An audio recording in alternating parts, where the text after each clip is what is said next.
Hey, what's up, Del Toro? Nothing much, I just got a movie idea for you. Oh, what would that be? You see, I was thinking I could do this movie with this fish man falling in love with this woman. I'm sorry, you want a what? Like, what? Who would go to see that? Well, I'm probably not a whole lot of people, but I'm sure it'd be an Oscar contender. And why do you say that? Well, because it shows that love comes in many different forms. The Academy loves that kind of stuff. Well, yeah, I get that, but why a fish man? Like, what makes you think of that? That just doesn't sound great. Trust me, sir, I know it sounds bad, but it's going to be a great movie. Really? Well, I guess. I, this just better win an Oscar. Oh, trust me, sir, it will. Okay, Del Toro, you keep on thinking that.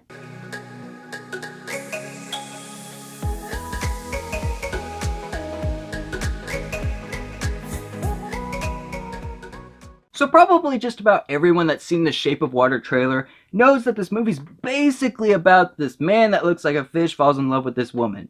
Which is just really weird, and it's just like, who would want to go see that? Apparently I do, but nonetheless, this movie's actually a little bit deeper than that. First off, this woman, played by Sally Hawkins, she's mute. And I thought she was supposed to be deaf from the trailers in like the 15 minutes of the movie, and I'm just like, okay, I don't get it. You're standing there, yet you're not looking at the people when they're talking to you. So, how do you know how to respond? I don't get it. This makes no sense. And then they say that she's mute. I'm like, oh, didn't think about that one. Makes a whole lot more sense now. So, yeah, Sally Hawkins is mute in this movie. And then there's also the monster that has a nice butt. I don't know why he had to have a nice butt, but it's in frame a decent amount. But nonetheless, this monster, I guess I shouldn't call him a monster. The man-fish thing, that's any better. He's from like South America, I believe they said, and they bring him over into this government facility in the United States, and they start testing on him and whatnot, and they're like, maybe we should send this creature up into space, because it's during the whole like race to space time part of our history. And so I was like, okay, and then they're like start testing on him more and whatnot, and the Sally Hawkins is seeing the animal cruelty that's being placed on this creature, and she's like, you know what? I don't really care for that. And they start getting a little bit closer, and she was like, you don't deserve this. You really don't. I'm going to try and help you escape. And that's the basic plot of this movie, and I gotta be completely honest with you. Sally Hawkins and the rest of the cast is fantastic. Truly fantastic. I loved every single one of them. Probably one of the best casts that we've had this year. I really enjoyed every single one of their performances, and their characters are interesting.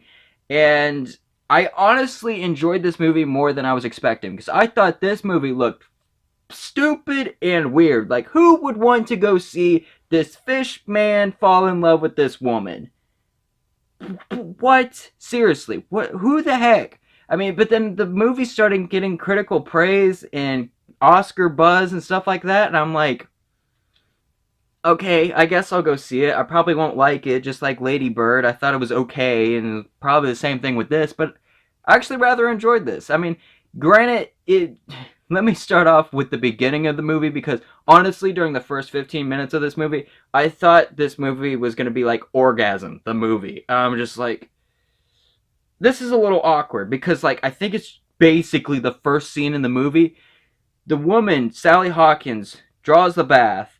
She undresses herself. You see her boobs, her butt, basically everything. There's a decent amount of nudity in this movie, FYI. She gets in the bathtub and she starts fingering herself. I'm like, okay, I guess she's lonely. I'm guessing that's what we're supposed to get from that. And then a few minutes later, you see her do it again on a different day. I'm like, so I'm assuming this is a daily routine. Okay. I didn't really want to see that again, but sure. Okay. And then a little bit later, there's a sex scene where yeah, they show stuff there too. Not everything, thank the Lord, but it tones down after the first like 15 to 20 minutes of the movie. Granted, it's still there. And just an FYI, the relationship between the fish man and the woman, it's more than just talk and stuff like that. It is physical, but it doesn't necessarily show that on screen. Thank the Lord, because I did not want to see that, but it does kind of hint towards it, and you know what goes on behind the curtain and whatever. So, there's that. But, I mean, the fish man, he looks really great. Like, seriously, he's just a pleasure to look at. And not in that type of way, because I just realized what I transitioned from to what I just talked about.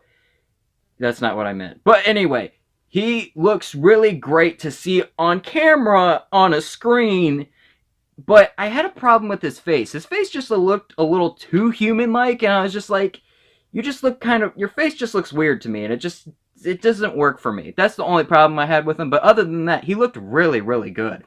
And this movie, I wasn't expecting a whole lot from, but the story is actually pretty good and interesting through most of the way through. It slows down a little bit in the middle area, like the second act, and because it focuses more on the love story, and it's just a little weird, and I'm just like, okay, this part of the movie isn't too bad, but the first act is better, and the ending isn't. I enjoyed that as well. I mean, there's actually a scene in here that actually reminded me of La La Land. I'm like, is this going to become a musical halfway through? Thankfully it didn't, because that'd just be really weird and jarring, but it is kind of a scene that sticks out to you, and I'm just like, what? Okay. But another thing that's like, what to you is the ending. I'm not going to say what it is. It's just like the last like minute of the movie, you're just like, what? I know I said what a lot, but it's a little weird.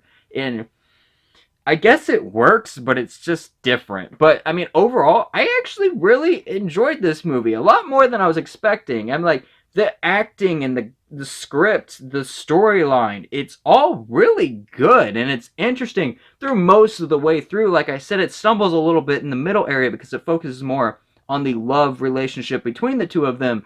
But I was surprised on walking out of this movie. Now, is this movie for everyone? Definitely not. I mean, some people are going to be kind of appalled that a fish man and a woman are... Yeah. And so, I mean, like, that's understandable. This movie's definitely not for everyone. If you think that'd bother you, probably shouldn't see this movie. But if you thought, yeah, it's weird, but hey, I'll give it a shot, I definitely recommend it, because I was definitely surprised. And honestly, I'm going to give this movie a 7 out of 9 and would be worth seeing at full ticket price.